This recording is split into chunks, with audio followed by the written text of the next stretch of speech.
अरे साऊ चल ना, मामाच्या गावाला नाही यायचं का तुला? आणि इथे काय आडवा उभा पसरलाय. आवर लवकर आणि चल निघ.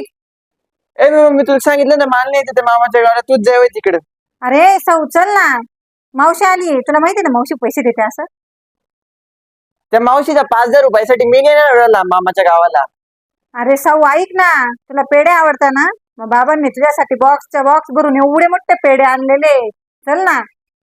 ते पेढे ना मी आपल्या घरी राहून बी खाऊ शकतो, त्याच्यासाठी मला मामाच्या गावाला यायची काही गरज नाही. खरंच तू येणार नाही ना? नाही यायचं मला, जाय तू. फिक्स आहे ना? आता येणार नाही ना तू? हो फिक्स आहे माझं, मला नाही यायचं. हा दादा बोल ना. काय गुड्डी बी हॉस्टेल वरून आली का? हा का, बरं बरं, चालेल चालेल. हा अरे मम्मी चल ना गं लवकर, ती गुड्डी मी वाट पाहत असेल. चल ना गं मम्मी लवकर चल ना.